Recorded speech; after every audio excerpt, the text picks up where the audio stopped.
نحمده ونصلي على رسوله الكريم اما بعد فاعوذ بالله من الشيطان الرجيم بسم الله الرحمن الرحيم رب اشرح لي صدري ويسر لي امري واحلل عقدة من لساني يفقهوا قولي۔ جنگ بدر مسلمانوں کے لیے خوشی اور فتح کا سبب بنی، اور دوسری طرف اسلام کے مخالفین کے دل جل اٹھے۔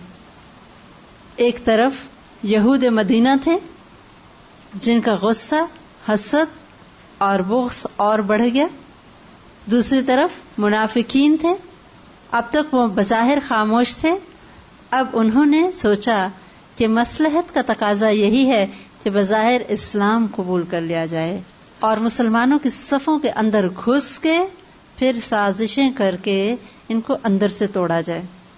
تیسری طرف قریش مکہ کے دل جل اٹھے اور وہ ہر وقت اسی فکر میں ہوتے تھے کہ کس طرح اپنے سرداروں کا، مقتولین کا اور شکست کا بدلہ لیں جو انہیں بدر میں سامنا کرنا پڑا تھا۔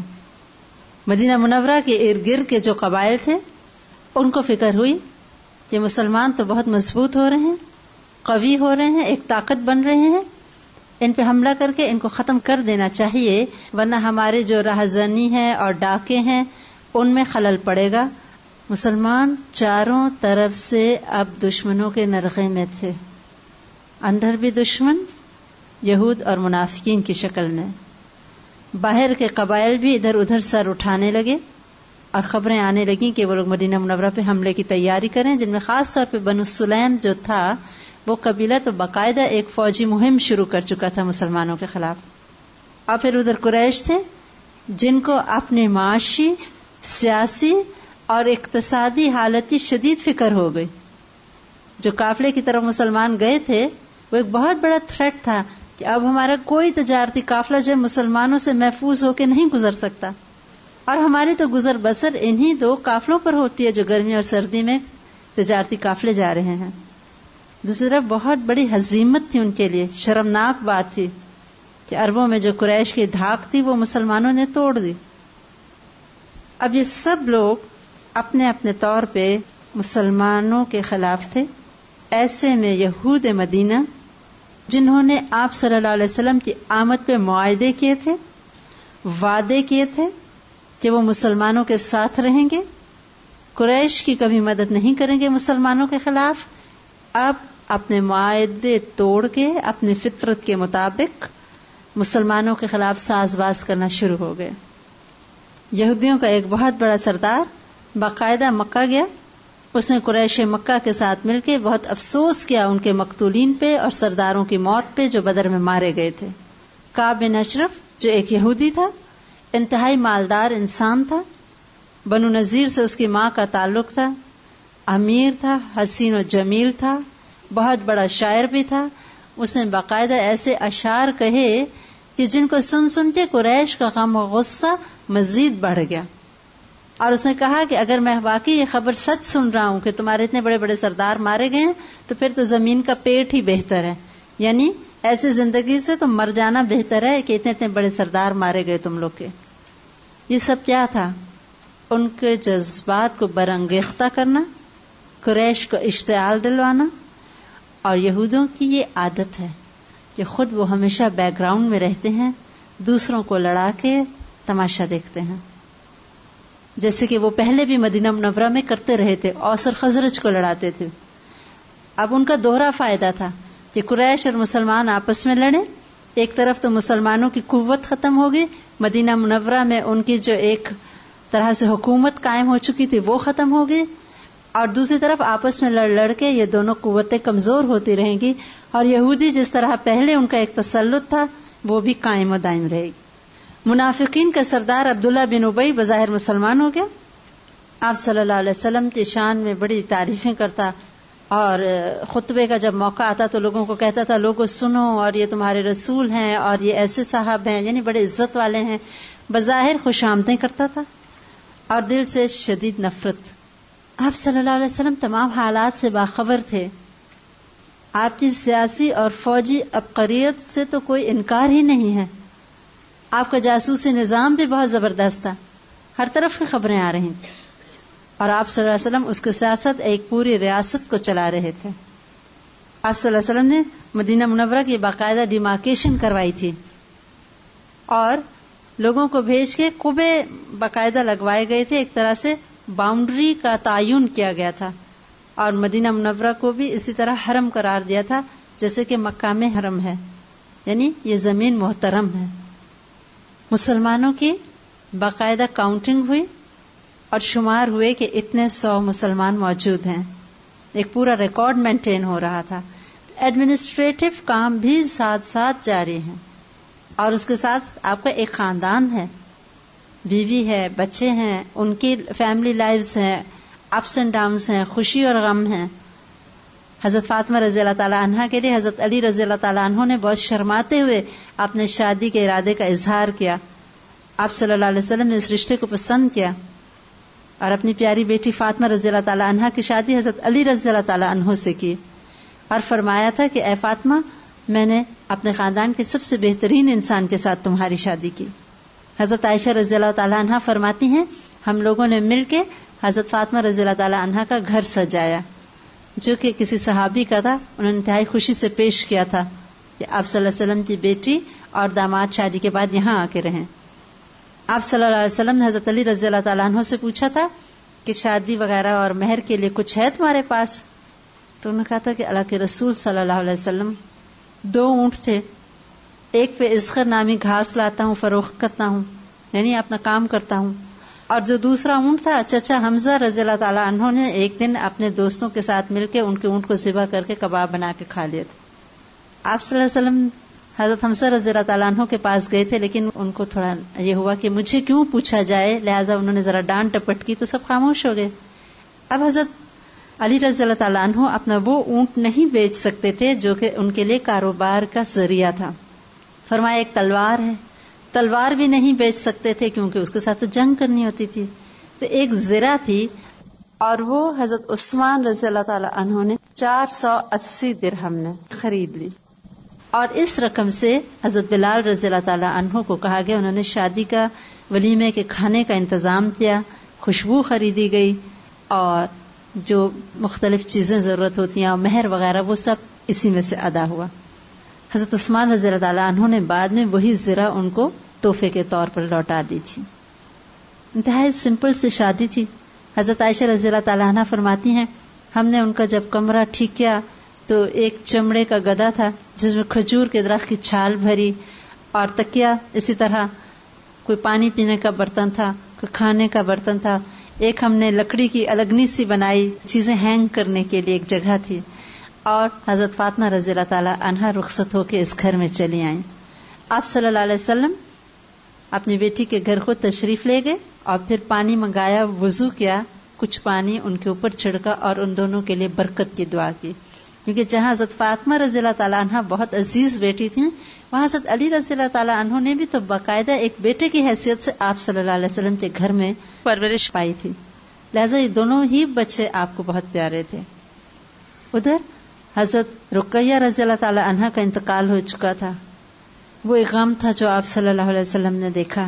جوان بیٹی تھی وہ، لیکن وہ تو ایک قدرتی موت تھی. اس کے بعد حضرت زینب رضی اللہ تعالیٰ عنہ کے لیے اپنے داماد ابو العاص کو جب بغیر کچھ فدیہ لیے آزاد کیا گیا تھا تو شرط رکھی گئی تھی کہ یہ ہار تو آپ واپس لے لیں جو حضرت زینب نے آپ کو چھڑانے کے لیے بھیجا ہے، لیکن آپ حضرت زینب رضی اللہ تعالیٰ عنہ کو اب مدینہ منورہ بھیج دیں، کیونکہ ابھی تک وہ مشرکین میں رہ رہی تھیں. حضرت زینب رضی اللہ تعالیٰ عنہ حمل سے تھیں، ایکسپیکٹ کر رہی تھیں. ان کو ابو العاص نے تو وعدے کے مطابق بھیج دیا، لیکن راستے میں چند مشرکین نے شرارت کی اور جس اونٹنی پہ وہ سوار تھیں اس اونٹنی کو مارا، جس کی وجہ سے وہ اوپر سے نیچے آ گریں تھیں. وہ اتنی بیمار ہوئی، اسی حالت میں مدینہ منورہ لائی گئیں. ان کا ابارشن ہوا، لیکن ایسی تکلیف ہو گئی ان کو کہ پھر وہ بیمار ہی رہیں اور آخرکار کچھ عرصے کے بعد وہ فوت بھی ہو گئی تھی. آپ صلی اللہ علیہ وسلم بہت غمگین ہوئے تھے اپنی اس بیٹی کے انتقال پہ. ان کے کفن کے لیے اپنا تہبند عطا فرمایا تھا. اور ایک صحابیہ کہتی ہیں کہ ہمیں ساتھ ساتھ آپ صلی اللہ علیہ وسلم انسٹرکشنز دے رہے تھے، اس کو یوں نہلاؤ، اس پہ یوں اتنی مرتبہ پانی ڈالو. اپنی بیٹی کے لیے روئے تھے. کتنی تکلیفیں ہیں، اولاد کی طرف سے، سیاسی حالات کی وجہ سے. صحابہ کرام میں سے حضرت عثمان بن مظعون رضی اللہ تعالیٰ عنہ فوت ہو گئے، جو آپ کے بہت ہی پیارے ساتھی تھے. آپ صلی اللہ علیہ وسلم ان کے لیے بھی روئے تھے، کیونکہ آپ ایک انسان بھی تھے، آپ کے جذبات بھی تھے. حضرت عائشہ رضی اللہ تعالیٰ عنہ کی روایت ہے کہ آپ صلی اللہ علیہ وسلم نے فرمایا کہ جب مجھے کوئی تکلیف ہوتی ہے یعنی بیماری، تو مجھے عام انسانوں کی نسبت دگنی تکلیف ہوتی ہے. یعنی فزیکلی بھی آپ کو تکلیف عام انسانوں کی نسبت زیادہ ہوا کرتی تھی. آپ اندر سے بہت سینسیٹیو انسان تھے، ہر ایک کے دکھ سکھ میں شامل ہوتے تھے. روایات میں آتے ایک یہودی بچہ آپ کی خدمت کرتا تھا، لڑکا، وہ بیمار ہوا تو آپ صلی اللہ علیہ وسلم اس کے پاس گئے تھے حال پوچھنے، اور پھر اس کو اسلام کی دعوت بھی دی تھی جو اس لڑکے نے قبول کر لی تھی. اس سے کیا پتہ چلتا ہے کہ مسلمان تو مسلمان، نان مسلمس کے لیے بھی آپ کے دل میں ایک نرم گوشہ تھا. آپ صلی اللہ علیہ وسلم کو پتا تھا منافقین کے بارے میں، پھر بھی ان کو جا جا کے دعوت اسلام دیا کرتے تھے. مشرکین کی قبروں کے پاس سے گزرے تو صحابہ کرام کو فرمایا کہ جو کچھ میں دیکھ رہا ہوں اگر تم لوگ دیکھ لو تو ہنسنا بھول جاؤ، مفہوم بتا رہی ہوں. اور پھر وہ دعا سکھائی تھی، اللہم انی اعوذ بک من عذاب القبر واعوذ بک من عذاب جہنم واعوذ بک من فتنۃ المحیا والممات واعوذ بک من فتنۃ المسیح الدجال. اور صحابہ کرام فرماتے پھر ہم نے تو اس دعا کو اپنی نماز کا حصہ بنا لیا تھا. جب ہم تشہد سے فارغ ہوتے تو سلام سے پہلے یہ دعا ضرور پڑھا کرتے تھے، کیونکہ آپ صلی اللہ علیہ وسلم کو آنکھوں سے وہ عذاب قبر دکھائی دے رہا تھا. تو ایک امت کے لیے جو وہ دل میں تڑپ اور گداز اور سوز تھا ایموشنلی، وہ بھی تو آپ صلی اللہ علیہ وسلم پہ ایک پریشر تھا. صرف ایک ریاست کا دفاع مقصود نہیں تھا مدینہ منورہ میں مختلف دشمنوں کے ساتھ جنگ کر کے. مقصد کیا تھا؟ اللہ کا کلمہ بلند ہو. یہ لوگ نادان ہیں، یہ نہیں جانتے اسلام کی مخالفت کتنا بڑا گناہ ہے کہ خود بھی رک رہے ہیں اور اوروں کو بھی روک رہے ہیں. کس طرح اس ساری قوم کو جہنم سے بچا لوں، یہ فکر تھی دن رات. مطلب کچھ صحابہ کرام ہنس رہے تھے. آپ صلی اللہ علیہ وسلم نے فرمایا تھا آکے کہ مجھے جہنم کی آگ دکھائی گئی، اور اس طرح کہ آپ صلی اللہ علیہ وسلم کو اس کی تپش بھی فیل ہوئی تھی. آپ نے فرمایا تھا جو میں جانتا ہوں اگر تم جان جاؤ تو ہنسو کم اور رو زیادہ. تو آپ کے دل میں تڑپ ہوتی تھی کس طرح ان کو سب بات سمجھا دوں، لیکن لوگ تھے کہ چھوڑتے ہی نہیں تھے. سکون کا کوئی لمحہ آپ صلی اللہ علیہ وسلم کی زندگی میں ہم کو نظر نہیں آتا، ان دا سینس کہ مخالفین نے کبھی بھی پیچھا نہ چھوڑا سوائے آخری چند سالوں کے. لیکن آپ صلی اللہ علیہ وسلم ہمت، جرت، صبر اور استقلال کا ایک نمونہ تھے. ادھر فیملی کی لائف چل رہی ہے، ادھر ریاستی مسائل چل رہے ہیں، ساتھ ساتھ خبریں آنے شروع ہو گئیں کہ قریش مکہ نے احد کا بدلہ لینے کی ٹھان لی ہے. ادھر یہودی کس طرح ستا رہے تھے کہ کعب بن اشرف آپ صلی اللہ علیہ وسلم کے بارے میں انتہائی برے الفاظ کہتا، دشمنوں کے ساتھ ساز باز کرتا، اور اس کے ساتھ ساتھ مسلمان خواتین کے بارے میں انتہائی بےہودہ اشعار بھی بولا کرتا تھا. آپ صلی اللہ علیہ وسلم نے فرمایا کون ہے جو اس سے جا کے نمٹے، اس نے اللہ کے رسول صلی اللہ علیہ وسلم کو تکلیف دی ہے. ایسے میں 3 صحابہ کرام اٹھ کھڑے ہوئے، اور ان میں سے ایک جو تھے کعب بن اشرف کے رضائی بھائی بھی تھے. ان تینوں نے آپ صلی اللہ علیہ وسلم سے اجازت لی کہ ہمیں کچھ ایسی باتیں بھی کرنی پڑیں گی، یعنی کہ جو مصلحت کے تحت ہیں. آپ نے اجازت دی. آپ نے ان تینوں کو دعا دی اور خود ان کو دور تک چھوڑنے گئے. انہوں نے پہلے الگ الگ جا کے کعب بن اشرف سے ملاقاتیں کی اور کہا آپ صلی اللہ علیہ وسلم کے بارے میں کہ جب سے یہ آئے ہم تو مشقت میں پڑ گئے ہیں اور ہم سے ہر وقت خرچ کرنے کا تقاضا کیا جاتا ہے جنگوں پہ اور مختلف اس پہ. اب یہ ہے کہ ہم تو پریشان ہو گئے ہیں. اس وقت کعب بن اشرف خوش ہو گیا تو کہنے لگا دیکھا چھوڑ دو ان کو. وہ کہنے لگے نہیں اب تو مناسب نہیں لگتا، اب ہم نے ان کا ساتھ دینے کا وعدہ کیا ہے، اب یہ کہ تم ہمیں کچھ ادھار دے دو کہ ہم مزید جنگوں وغیرہ پہ لگا سکیں اور اپنی ضروریات پوری کریں. تھا تو یہودی، کہنے لگا پھر میرے پاس کوئی چیز رہن رکھاؤ. یعنی ایسے تو دوست کو، رضائی بھائی کو بھی اس نے قرض نہ دیا، اگرچہ بڑا امیر بڑا مضبوط اس کا قلعہ تھا. انہوں نے کہا تو ٹھیک ہے تم بتا دو کیا چیز رہن رکھو گے. کہنے لگا ایسے کرو اپنی عورتوں کو میرے پاس گروی رکھ لو. انہوں نے کہا ہم کیسے تمہارے پاس اپنی عورتوں کو رکھیں، تم تو سب سے خوبصورت آدمی ہو. اس کو خوش بھی ہو گئے, اترانے لگا, کہنے لگا اچھا تو اپنے بیٹوں کو میرے پاس گروی رکھ لو. انہوں نے کہا لوگ کیا کہیں گے کہ تھوڑی سی رقم کے لیے اپنے بیٹوں کو یہ گروی رکھا ہے. اچھا ایسے کرتے ہیں ہم اپنے ہتھیار تمہارے پاس گروی رکھا دیتے ہیں. وہ کہنے لگا ہاں ٹھیک ہے. اب طے یہ ہوا کہ یہ لوگ اس کو ایک خاص مقام پہ ایک خاص رات کو آ کے ملیں گے, اپنے ہتھیار گروی رکھائیں گے اور اس کے عوض اس سے مال لیں گے. یہ ایک پلاننگ تھی تاکہ یہ تینوں اکٹھے ہو کے جب ہتھیار لیے ہوئے جائیں تو کعب بن اشرف یا کوئی اور پریشان نہ ہو کہ یہ کس نیت سے آئے ہیں. مسلمان با تدبیر بھی ہوتا ہے. یہ تینوں اپنے پروگرام کے تحت ایک رات پہنچے, چاندنی رات تھی. وہ اپنے قلعے میں اپنی نئی شادی شدہ بیوی کے ساتھ گھر کے اندر موجود تھا. انہوں نے اس کو باہر سے جب آواز دی تو وہ فوراً جانے لگا. بیوی کہنے لگی کہ مت جاؤ, مجھے ان آوازوں سے خون ٹپکتا ہوا سنائی دے رہا ہے. یعنی اس بیوی نے سینس کیا کہ دیر سم تھنگ رانگ, یہ عام دوستوں والی آواز نہیں ہے. وہ کہنے لگا نہیں نہیں, اگر ہے بھی تو بہادر آدمی ڈرتا نہیں. اور یہ کہہ کے بیوی کے پاس سے نکل کے باہر آ گیا. انہوں نے کہا دیکھو کتنی اچھی چاندنی رات ہے, آؤ ذرا سا آگے تک چلتے ہیں. کہنے لگا چلو. تو یہ لوگ چہل قدمی کرتے رہے اور پہلے انہوں نے کہا کہ تمہارے سر سے تو بڑی اچھی خوشبو آ رہی ہے. اس سے وہ کہنے لگا ہاں ظاہری بات ہے, اس وقت عرب کی سب سے خوبصورت عورت میرے پاس ہے, یعنی اتنی خوشبودار ہے وہ کہ اس کی وجہ سے میرے اندر سے بھی خوشبو آ رہی ہے. خوش ہو گیا. یعنی کہا ذرا اپنا سر تو سونگھاؤ. اس نے اپنا سر آگے کر دیا تو انہوں نے سونگ کے باقی ساتھیوں کو کہا دیکھو تم لوگ بھی سونگو. ان سب نے کہا ہاں ہاں بڑی اچھی خوشبو ہے. اب پلاننگ یہ تھی کہ ایک مرتبہ اسی بہانے سے ہم اس کو سر پکڑ لیں گے اور باقی دو ساتھی فوراً اس پہ اکٹھے حملہ کر کے اس کو ختم کر دیں. اسے دوبارہ انہوں نے کہا سر سونگھاؤ. اس نے پھر سر آگے کر دیا. اب وہ بے فکر ہو گیا کہ یہ میری خوشبو سے بہت زیادہ لطف اندوز ہو رہا ہے.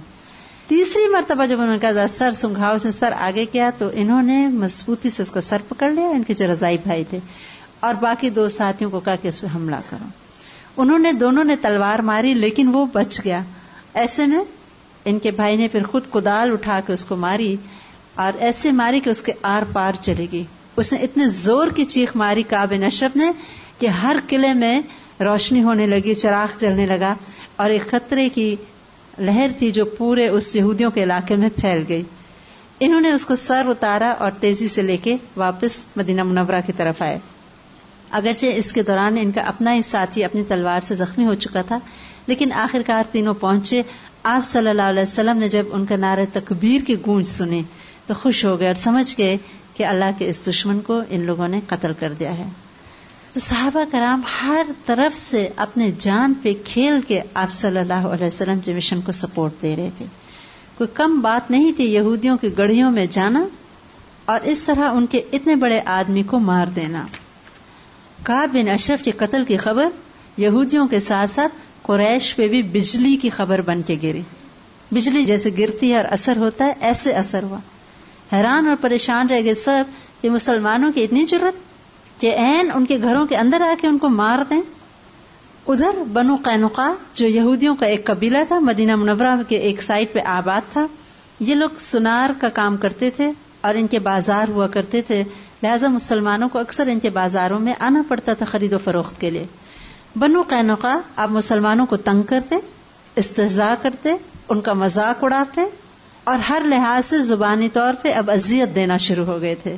آپ صلی اللہ علیہ وسلم کو یہ ساری خبریں ملتی لیکن آپ صبر سے خاموش تھے کیونکہ آپ نہیں چاہتے تھے کہ مدینہ منورہ کے اندر بھی ایک فتنہ شروع ہو جائے, جبکہ چاروں طرف سے مختلف لوگ مخالفت پہ اڑے ہوئے تھے مسلمانوں کے خلاف. یہ ایک مصلحت کا تقاضا تھا. لیکن آخرکار یہودیوں نے شرارت کی انتہا کر لی.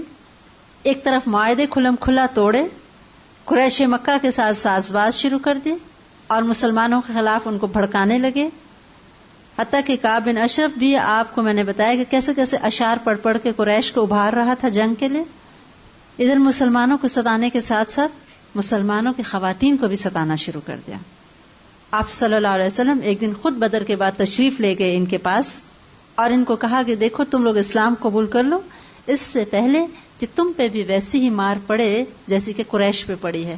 اس سے وہ لوگ کہنے لگے انتہائی بدتمیزی کے ساتھ کہ تم کو بدر میں اگر فتح ہوئی ہے تو کسی خوش فہمی میں نہ رہنا, کیونکہ تمہارا مقابلہ اناڑی اور جنگ سے نا آشنا قریش کے ساتھ ہوا ہے. ہم جیسے مردوں سے تو تمہارا پالا ہی نہیں پڑا، ہم سے لڑو تو تمہیں سمجھ آئے گی. یہ آپ صلی اللہ علیہ وسلم کے ساتھ انتہائی بدتمیزی بھی تھی، گستاخی بھی تھی اور جنگ کی دھمکی بھی تھی. لیکن اس کے باوجود آپ صلی اللہ علیہ وسلم خاموشی سے لوٹ آئے. مسلمانوں کی ایک عورت ان کے بازار میں گئی اور کسی دکان پہ بیٹھی تو ان یہودیوں نے اس عورت سے اصرار شروع کر دیا کہ اپنے چہرے سے پردہ ہٹا دو. اس نے انکار کیا. اس پہ انہوں نے، جبکہ وہ بیٹھی تھی ابھی اور خرید و فروخت میں مصروف تھی، تو پیچھے سے جا کے اس کا جو لباس تھا اٹھا کے اوپر کو باندھ دیا، اور اس طرح کہ اس کو نہ پتا چلا. جب وہ کھڑی ہوئی تو برہنہ ہو گئی. اس سے وہ بہت پریشان ہوئی. انہوں نے چیخو پکار کی. ایک مسلمان جو وہاں موجود تھا اس نے آ کے دیکھا، اس کو غصہ آیا. اسے غصے میں اس یہودی کو مار ڈالا جس نے عورت کے ساتھ اس طرح کیا تھا. جواب میں یہودیوں نے اس مسلمان کو مار دیا. اب جو مسلمان تھے وہ اکٹھے ہو گئے اور قریب تھا کہ مسلمانوں اور یہودیوں کے درمیان جنگ ہو جائے. آپ صلی اللہ علیہ وسلم کو خبر ہوئی. آپ تیزی سے چند صحابہ کرام کے ساتھ بنو قینقاع کی طرف تشریف لائے. آپ کی آمد کی خبر سن کے وہ سب یہودی اپنے گڑھیوں میں جا کے بند ہو گئے، قلعوں میں، اور آپ صلی اللہ علیہ وسلم نے ان کا محاصرہ کر لیا. باوجود اس کے کہ ان کے پاس بہت اسلحہ تھا، بہت بڑے جنگی نوجوانوں کی تعداد تھی. 700 کے قریب ان کے پاس جنگی نوجوان موجود تھے اور 400 تو پورے اسلحہ سے لیس تھے. لیکن ان کی ہمت نہ ہوئی کہ نکل کے آپ صلی اللہ علیہ وسلم کے ساتھ لڑیں یا جنگ کریں. آخرکار انہوں نے ہتھیار ڈال دیے اس شرط پہ کہ آپ صلی اللہ علیہ وسلم جو چاہیں ان کے بارے میں فیصلہ کر لیں. آپ صلی اللہ علیہ وسلم شدید ناراض تھے بنو قینقاع سے. ادھر عبداللہ بن ابی جو ابھی نیا ہی مسلمان ہوا تھا، 1 مہینہ گزرا ہوا تھا اس کو مسلمان ہوئے. آپ صلی اللہ علیہ وسلم کے پاس آیا اور آپ کے چہرے سے اس کو اندازہ ہو گیا کہ آپ صلی اللہ علیہ وسلم یہودیوں کے ساتھ سخت معاملہ کرنے والے ہیں. لہذا وہ کہنے لگا کہ آپ ان کے ساتھ رعایت کیجئے، میرے ان کے ساتھ معاہدے ہیں، آپ ان کے ساتھ نرمی کا معاملہ کیجئے اور ان سب کی جان بخشی کر دیجئے. آپ صلی اللہ علیہ وسلم خاموش ہو گئے. آپ نے چہرہ مبارک دوسری طرف کر لیا. وہ پھر دوسری طرف سے آ کے اصرار کرنے لگا، آپ ان سب کو چھوڑ دیں، یہ ہو نہیں سکتا کہ ان کے نوجوان 700 جو ہیں مرد ان کو آپ مار ڈالیں گے، ایسے نہیں ہو سکتا، میرے ان کے ساتھ معاہدے ہیں. آپ صلی اللہ علیہ وسلم پھر خاموش ہوئے تو اس نے آگے بڑھ کے آپ صلی اللہ علیہ وسلم کے گریبان میں ہاتھ ڈال دیا اور پھر اسی طرح ضد کرنے لگا. آپ صلی اللہ علیہ وسلم کو چہرہ مبارک غضبناک ہو گیا اور فرمایا چھوڑ دو مجھے. لیکن وہ بھی ایسا تھا کہ جمع رہا. آخرکار آپ صلی اللہ علیہ وسلم نے صرف اس خیال سے کہ یہ ابھی نیا مسلمان ہوا ہے، اس کی بات اگر نہ مانی گئی تو اسلام کو تکلیف دے گا، لہذا آپ نے ان سب کو معاف کر دیا یہودیوں کو اور کہا کہ یہاں سے نکل جائیں. وہ سب اپنے گھر بار چھوڑ کے نکلے اور شام کی طرف چلے گئے. اس طرح مدینہ منورہ سے یہودیوں کے ایک قبیلے کا انخلا ہوا.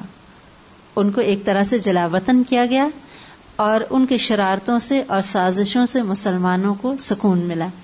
وہ اپنا مال و دولت بھی چھوڑ گئے تھے جو کہ مال غنیمت کے طور پہ آپ صلی اللہ علیہ وسلم نے مسلمانوں میں تقسیم کیا. بنو قینقاع تو نکل گیا، کعب بن اشرف بھی مارا گیا، لیکن ادھر قریش پوری طرح ایکٹیو تھے. ابو سفیان نے قسم کھا لی تھی کہ جب تک میں مسلمانوں سے کوئی بدلہ نہ لوں گا میں اپنے جسم پہ پانی نہ لگاؤں گا، اپنی بیوی کے پاس نہ جاؤں گا. آخرکار ایک رات وہ کچھ لوگوں کو لے کے مدینہ منورہ کی طرف آیا اور اس طرح کی کاروائی کی جس کو آپ ڈاکہ زنی کہہ سکتے ہیں. وہ پہلے یہودیوں کی طرف آیا اور ان کے ایک سردار حیی بن اخطب کا دروازہ کھٹکھٹایا، لیکن اس نے دروازہ کھولنے سے انکار کر دیا کیونکہ معاہدے کی روح سے ان کو قریش کے ساتھ ساز باز نہیں کرنی تھی. اور بنو قینقاع کا جو حشر ہوا تھا یہودیوں نے دیکھ لیا تھا. کعب بن اشرف کے قتل کی وجہ سے بھی یہودیوں کے دل پہ ایک ہیبت مسلمانوں کی طاری ہو چکی تھی. لہذا اب اس نے کہا کہ میں دروازہ تمہارے لیے نہیں کھولوں گا، کیونکہ وہ قریش کے سردار کی حیثیت سے آیا تھا. لیکن ایک اور سردار بنو نذیر کا جو خزانچی تھا سلام بن مشکم، اس نے دروازہ کھولا. ابو سفیان کی بہت خاطر و مدارت کی، اس کی ضیافت کی، شراب بھی پلائی اور مختلف حالات پہ دونوں کے درمیان بات چیت بھی ہوئی. وہاں سے نکل کے ابو سفیان نے مدینہ منورہ کے قریب چند درختوں کو کاٹا، چند کو آگ لگائی، ایک انصار کو قتل کیا اور ساتھ ہی اس کے خلیف کو بھی قتل کیا. آپ صلی اللہ علیہ وسلم کو خبر ملی، آپ انتہائی تیزی سے ایک فوجی دستہ لے کے اس کے تعاقب میں نکلے. ابو سفیان نے جب دیکھا کہ اب اس کے پیچھے مسلمان آ رہے ہیں، اپنے لوگوں کو لے کے تیزی سے بھاگا اور رفتار تیز کرنے کے لیے جو اس کے ساتھ سامان وغیرہ تھا وہ راستے میں گرانا شروع کر دیا. اس کے ساتھ ستو کی کافی مقدار تھی، ستو کے تھیلے گراتا گیا اور تیزی سے بھاگ گیا. اسی لیے اس غزوہ کا نام غزوہ سویق پڑا. سویق ستو کو کہتے ہیں عربی میں. بہت سا ستو اور چیزیں مسلمانوں کے ہاتھ آ گئیں. قریش نے جنگی تیاریاں شروع کر دیں. اسی اثناء میں آپ صلی اللہ علیہ وسلم کو حضرت عباس رضی اللہ تعالی عنہ نے ایک خط بھیجا. چونکہ پہلے بھی میں نے آپ کو بتایا کہ کہا جاتا ہے وہ دل سے مسلمان ہو چکے تھے، مصلحت کے تحت ایمان چھپائے ہوئے تھے، اور آپ صلی اللہ علیہ وسلم کو پوری تفصیلات انہوں نے لکھ دی کہ قریش کے کیا ارادے ہیں اور کس کس طرح وہ تیاریاں کر رہے ہیں. آپ صلی اللہ علیہ وسلم نے حضرت زید بن حارثہ رضی اللہ تعالی عنہ کو ایک قافلے کی طرف بھیجا جو کہ قریش کا قافلہ تھا. حضرت زید بن حارثہ رضی اللہ تعالی عنہ نے اس قافلے کو جا کے اچانک روک لیا اور ادھر سے بہت سا مال و دولت بھی مسلمانوں کے ہاتھ آیا. قریش کے لیے یہ دونوں خبریں بہت زیادہ تکلیف دہ تھیں. ان کا ایک قافلہ لوٹا گیا ہے، ابو سفیان کو نکل کے بھاگنا پڑا، لہٰذا اب ان کی تیاریاں پوری ہو گئی اور انہوں نے بھرپور حملے کا ارادہ اور تیاری کر لی. اس غزوے کو جو درپیش آنا تھا تاریخ میں غزوہ احد کے نام سے یاد کیا جاتا ہے. وہ پہلا قافلہ جو جنگ بدر کے دوران آ رہا تھا اور بچ گیا تھا ابو سفیان جس کا لیڈر تھا، اس قافلے کا تمام مال مکہ والوں نے مل کے بیچا اور وہ تمام رقم مسلمانوں کے خلاف تیاری میں لگا دی گئی. اس میں نے آپ کو بتایا تھا کہ 62.5 کلو سونے کے قریب اس کے اوپر مال لدا ہوا تھا. یہ سب کا سب بیچ دیا گیا اور 3000 کا لشکر لے کے قریش مکہ سے چلے. اس کے لیے انہوں نے مختلف شعراء کو مختلف قبائل میں بھیجا جنہوں نے اپنے اشعار کے ذریعے ان کے اندر ایک جوش و جذبہ پیدا کیا کہ وہ بھی مسلمانوں کے خلاف لڑنے آئیں. تو ادھر شعراء کو بھیجا گیا، ادھر مال و دولت لگائی گئی، اور ساتھ ہی روانگی کے وقت چند قریش کے جو معززین تھے انہوں نے کہا ہم اپنی عورتوں کو بھی ساتھ اس لیے لے کے چلیں گے کہ جب عورتیں ساتھ ہوں گی تو ہم زیادہ جان فروشی سے لڑیں گے. اس طرح انہوں نے ہر طرف سے ایک تیاری کی اور یہ لشکر آخرکار روانہ ہو گیا. ادھر آپ صلی اللہ علیہ وسلم نے مدینہ منورہ میں ایک مجلس شورا کا اجلاس منعقد کیا اور صحابہ کرام کے ساتھ اس پہ مشورے ہوئے کہ کیسے کیا جائے. آپ نے یہ فیصلہ کیا کہ مسلمان مدینہ منورہ کے اندر رہ کے مدافعت کریں گے تاکہ مدینہ منورہ کے مختلف جو علاقے ہیں ان کی اچھی طرح مورچہ بندی کر کے جو فوج ہے مختلف حصوں میں پھیل کے حفاظت اور جنگ کرے گی، اور عورتیں اور بچے جو ہیں گھروں کے اوپر سے کفار پہ اینٹیں اور پتھر گرائیں گی تو نیچے سے بھی حملہ ہوگا اور اوپر سے بھی، تو کفار کو زیادہ نقصان پہنچے گا اور مسلمانوں کے لیے یہ نسبتاً آسان ہے کہ وہ کھلے میدان میں نکل کے جنگ کریں. ایسے میں کچھ صحابہ کرام جو بہت ہی بہادر تھے جیسے حضرت حمزہ رضی اللہ تعالیٰ عنہ، ان کی رائے تھی کہ نہیں ہمیں کھلے میدان میں جا کے لڑنا چاہیے تاکہ ہم بہادری کے جوہر دکھائیں. اور کچھ صحابہ کرام جو بدر میں شامل نہ ہو سکے تھے اور ان کے دل میں حسرت اور تمنا تھی کہ ہم بھی اپنے اس محبت کو سچا کر دکھائیں جو اللہ کے ساتھ ہے، ہم کھلے میدان میں جہاد کریں اور اللہ کے راستے میں لڑ کے جنت کے راستے کے لیے تیاری کریں.